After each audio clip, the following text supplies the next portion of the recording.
573. While we're waiting, Mark is running for state representative. You can find him at Warden, www.markwarden.com.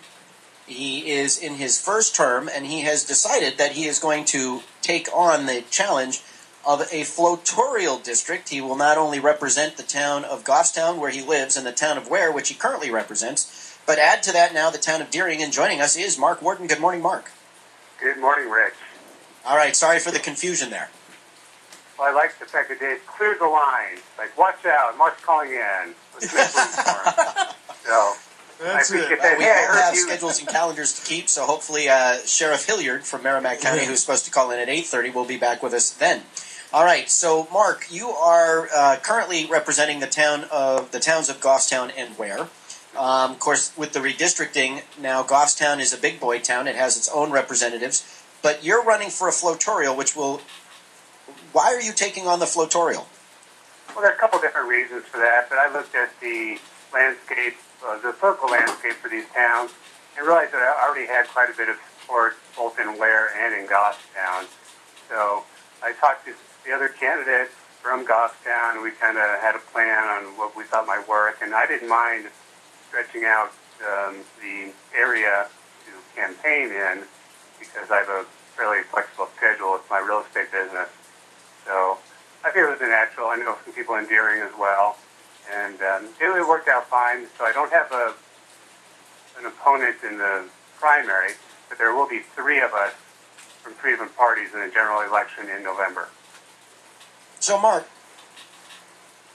what are the issues that you are looking to tackle? What have you focused on in your term here, your first term, and what are the things that you would look to expand on if you were reelected?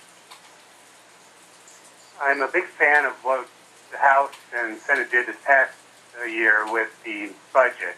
So I'm always supportive of reducing state spending, finding the efficiencies where we can, cutting out waste, fraud, and abuse, but more importantly, just getting rid of programs that have outlasted their necessity or that just aren't effective and can be much better done in the private sector.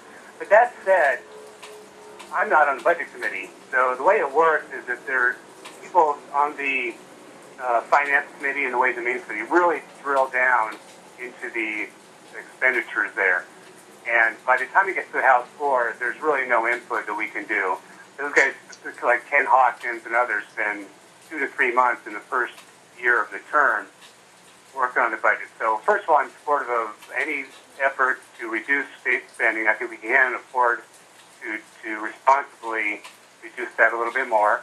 And I know the Speaker has spoken of that, and we'll all continue to support that effort.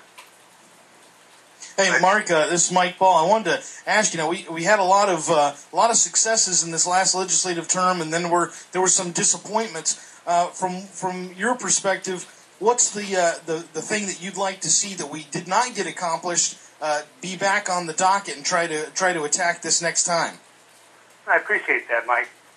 On the committee I sit is criminal justice and public safety. So what we see a lot of in there is the list of laws that have criminal penalties, and a lot of these things that are tying up the court systems and the prosecutors' offices and law enforcement are what we call victimless crimes. So I've been working on that from a standpoint of being on the inside now as part of government, if you will.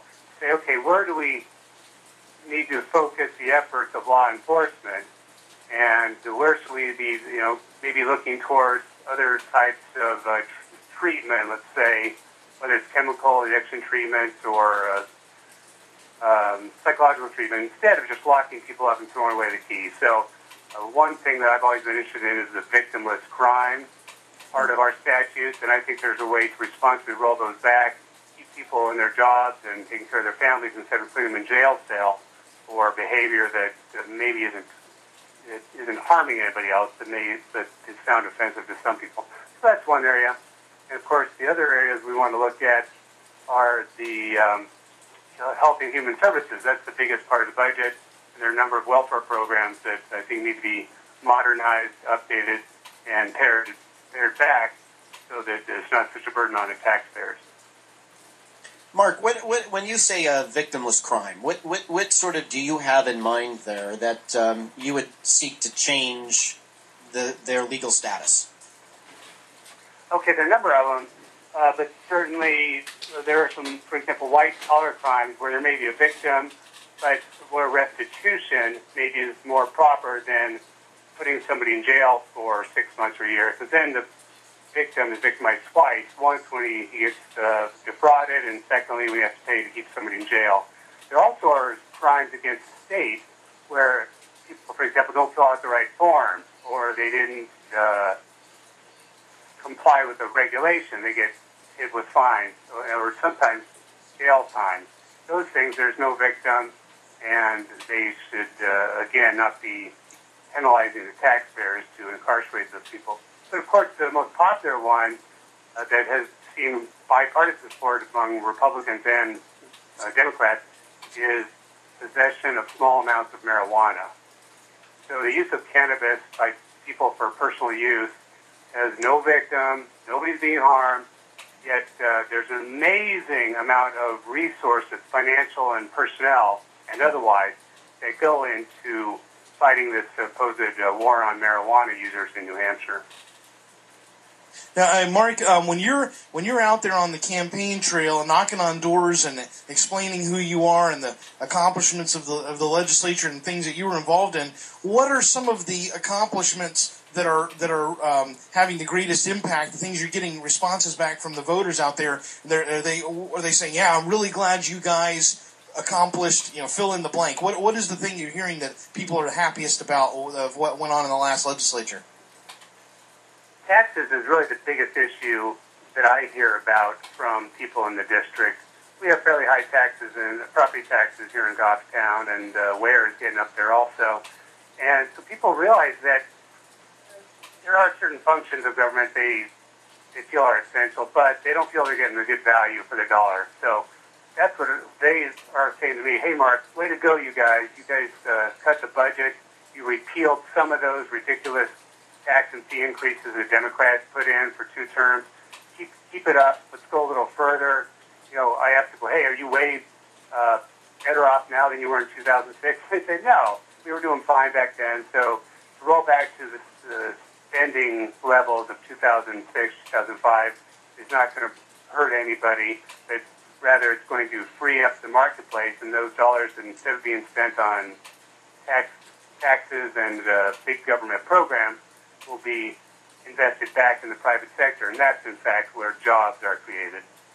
Draw large time is 8:14. We're on the phone with State Representative Mark Warden. He currently represents the towns of Goffstown and Ware, and he's running for re-election to the General Court. However, he's seeking to represent this time a Floatorial district that not only includes the towns of Goffstown and Ware, but also the town of Deering. Mark, are there any specifics that you take a look at in the state budget or in state government in general, the areas that you would like to target for reform, reduction, or perhaps elimination?